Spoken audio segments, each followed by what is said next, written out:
घने जंगल के राज मालूम करना हाय। बहुत समय पहले की बात है। अमरगढ़ जंगल के किनारे एक छोटा सा गांव था। उस गांव में एक बहादुर लड़का रहता था जिसका नाम आरिफ था। आरिफ बचपन से ही जंगलों की कहानियां सुनना पसंद करता था। उसकी दादी उसे बताया करती थीं कि अमरगढ़ का जंगल बहुत रहस्यमयी है। वहां ऊंचे ऊंचे पेड़, गहरी नदियां, डरावनी गुफाएं, शेर, बब्बर शेर, हाथी और अनगिनत जंगली जानवर रहते हैं। गांव के लोग उस जंगल में जाने से डरते थे। कहते थे कि जो भी अंदर जाता है वह कई दिनों तक वापस नहीं आता। लेकिन आरिफ का दिल डरने वालों में से नहीं था। वह हमेशा सोचता था कि आखिर उस जंगल में ऐसा क्या है। एक दिन सुबह सुबह गांव में खबर फैली कि जंगल के पास रहने वाले कुछ जानवर अचानक गायब हो गए हैं। लोगों को लगा कि शायद जंगल में कोई बड़ा खतरा आ गया है। गांव वाले डर गए और उन्होंने जंगल की तरफ जाना बंद कर दिया। आरिफ ने अपने पिता से कहा, अब्बू, मैं जंगल जाकर देखना चाहता हूं कि वहां क्या हो रहा है। उसके पिता घबरा गए। नहीं बेटा, वह जंगल बहुत खतरनाक है। वहां शेर हैं, बब्बर शेर हैं, जंगली हाथी हैं। लेकिन आरिफ ने ठान लिया था। अगली सुबह उसने अपने बैग में पानी की बोतल, कुछ रोटियां, एक छोटी टॉर्च और दादी का दिया हुआ तावेज रखा और अकेले जंगल की ओर निकल पड़ा। जैसे जैसे वह जंगल के अंदर जाता गया, पेड़ और घने होते गए। सूरज की रोशनी भी मुश्किल से जमीन तक पहुंच रही थी। चारों तरफ अजीब आवाजें गूंज रही थीं।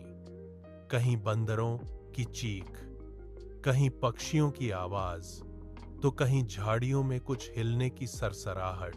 अचानक उसे दूर से एक दहाड़ सुनाई दी। घर। आरिफ का दिल तेज धड़कने लगा। उसने धीरे धीरे आगे बढ़कर देखा। सामने एक विशाल शेर खड़ा था।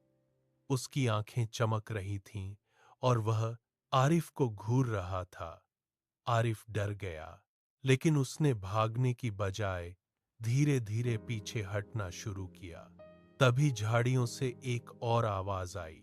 इस बार एक बड़ा बब्बर शेर बाहर निकला। दोनों शेरों को देखकर आरिफ के पैरों तले जमीन खिसक गई। तभी अचानक जंगल में जोरदार धमक सुनाई दी। धड़ाम धड़ाम। पेड़ों के पीछे से हाथियों का एक झुंड निकल आया। सबसे आगे एक विशाल हाथी था जिसके बड़े बड़े दांत चमक रहे थे। शेर तुरंत पीछे हट गए। हाथियों ने जोर से चिंगाड़ मारी और शेर जंगल की गहराइयों में भाग गए। आरिफ ने राहत की सांस ली। लेकिन कहानी अभी खत्म नहीं हुई थी। हाथियों का झुंड आगे बढ़ गया, लेकिन एक छोटा हाथी वहीं खड़ा रहा। उसके पैर में कांटा चुभा हुआ था। वह दर्द से कराह रहा था। आरिफ धीरे धीरे उसके पास गया। पहले तो हाथी डर गया, लेकिन फिर शांत हो गया। आरिफ ने हिम्मत करके कांटा निकाल दिया। छोटा हाथी खुशी से सूंड हिलाने लगा। तभी पीछे से एक भारी आवाज आई। वह उसी झुंड का बड़ा हाथी था। उसने आरिफ को ध्यान से देखा। कुछ पल के लिए ऐसा लगा जैसे वह गुस्से में है, लेकिन फिर उसने अपनी सूंड ऊपर उठाई और जोर से आवाज निकाली, जैसे वह आरिफ को धन्यवाद कह रहा हो। अब जंगल धीरे धीरे और रहस्यमयी होता जा रहा था। शाम होने लगी।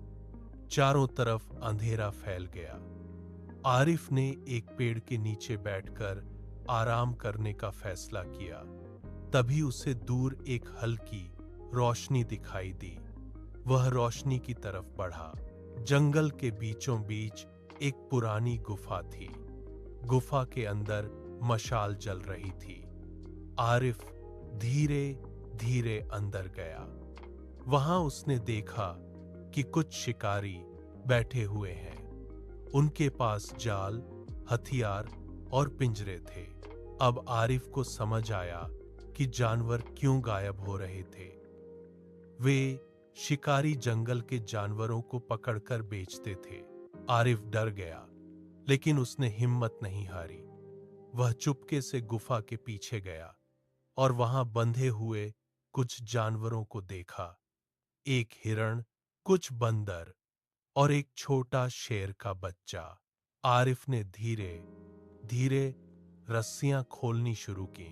तभी एक शिकारी चिल्लाया, अरे कौन है वहां? आरिफ तेजी से भागा। शिकारी उसके पीछे दौड़ पड़े। जंगल में भगदड़ मच गई। आरिफ दौड़ता रहा। अचानक सामने वही हाथियों का झुंड आ गया। बड़ा हाथी आगे बढ़ा और जोर से चिंघाड़ा। शिकारी डर गए। उसी समय चारों तरफ से शेरों की दहाड़ भी सुनाई देने लगी। शिकारी घबरा गए और जंगल छोड़कर भाग गए। पूरा जंगल जैसे शांत हो गया। अगली सुबह आरिफ गांव वापस लौटा। गांव वाले उसे देखकर हैरान रह गए। उसने सबको जंगल और शिकारियों के बारे में बताया। गांव वालों ने तुरंत वन अधिकारियों को खबर दी। अधिकारियों ने जंगल में जाकर शिकारियों को पकड़ लिया। उस दिन के बाद अमरगढ़ जंगल फिर से सुरक्षित हो गया। गांव के लोग अब आरिफ को एक बहादुर लड़के के रूप में देखने लगे। उसकी दादी मुस्कुराकर बोली, सच्ची बहादुरी ताकत में नहीं, अच्छे दिल में होती है।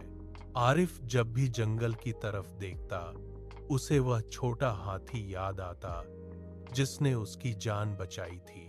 और कहते हैं कि आज भी अगर कोई अमरगढ़ जंगल के पास जाता है तो कभी कभी हाथियों की आवाज और शेरों की दहाड़ के बीच एक बहादुर लड़के की कहानी सुनाई देती।